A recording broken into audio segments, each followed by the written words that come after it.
Welcome back, Full Send family, to our third week in the series of Esther, God at Work. So far, we looked at God at work even when we don't see him. It was really hard to see God at work in the midst of a very arrogant king who objectified women and had this circus of choosing the next queen. But we saw that God needed Esther to be queen for a certain event that was going to happen. Last week, we saw that God was at work in putting Esther in the right place at the right time. For such a time as this, Esther was put into that position to save the people of God. God's at work, even if we don't see him, but he's at work putting us in the right place at the right time to do his will. Now today we're going to look at God at work in the lives of people who are humble and people who are prideful. What does God do with the proud? What does God do with the humble? We're going to pick it up in chapter 5 today. Esther prepares a banquet. She prepares a banquet for Haman, the second in command, and King Xerxes.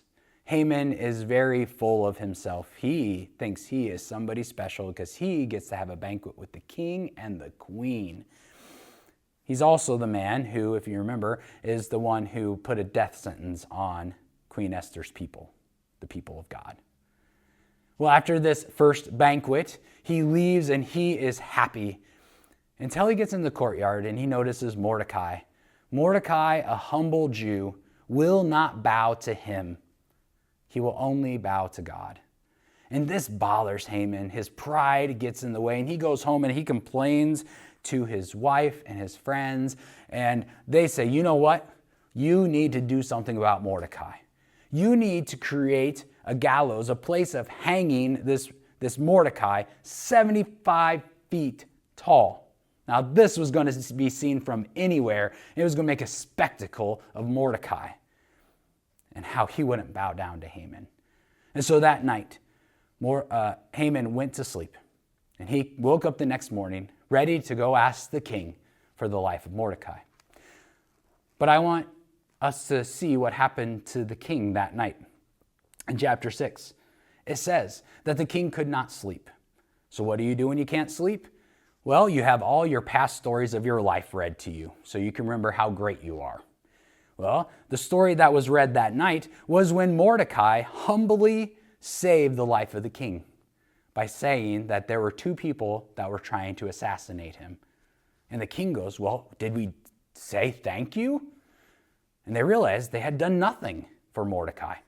And so that next morning, as Haman came in, really full of himself, ready to defeat Mordecai, his mortal enemy, he walks in. And the king asks him a question.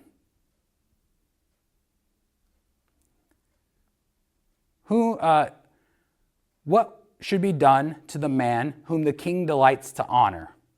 And Haman said to himself, who would the king want to honor except for me? See a little bit of pride there? And Haman said to the king, for the man whom the king delights to honor, let royal robes be brought, which the king has worn, the horse that the king has ridden, and on whose head a royal crown is set. And let the robes and the horse be handed over to one of the king's most noble officials. Let them dress the man whom the king delights to honor, and let them lead him on the horse through the square of the city, proclaiming before him, thus shall it be done to the man whom the king delights to honor. Then the king said to Haman, hurry, take the robes and the horse, as you have said, and do so to Mordecai, the Jew, who sits at the king's gate. Leave out nothing that you have mentioned. So Haman took the robes and the horse, and he dressed Mordecai, and led him through the square of the city, proclaiming before him, thus shall it be done to the man in whom the king delights to honor. What a reversal. Haman humbled, Mordecai exalted.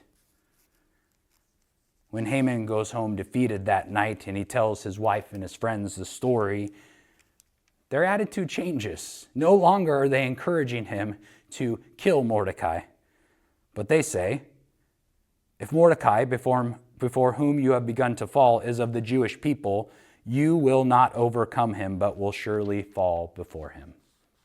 And that's what we see in chapter 7. Queen Esther tells the king, my people have a death sentence on their head. Will you save them? He gets so furious, and he asks, who put this death sentence on their head? And she says, Haman, who is sitting right here. He was so upset at Haman that he had Haman hanged on those gallows that were made for Mordecai. We see in this passage that Haman was humbled twice. He had to lead Mordecai around and exalt him, and he was killed because of his pride and arrogance.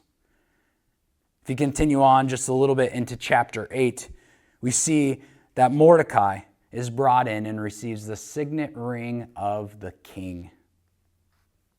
Mordecai, from a man who sits in the courtyard, keeping watch over his family member Esther, is paraded around in the kingly garments and on the kingly horse, and now wears a kingly ring. This is how God works. He invites us to be humble, and he will exalt us. Jesus came to serve and not to be served. Jesus came to give us life, and life abundantly, now and forever. Full Sin family, we are called to be humble people and letting God exalt us where he sees fit, instead of being prideful people and then be humbled by God. So may we go this week as a humble people, watching God work through our service.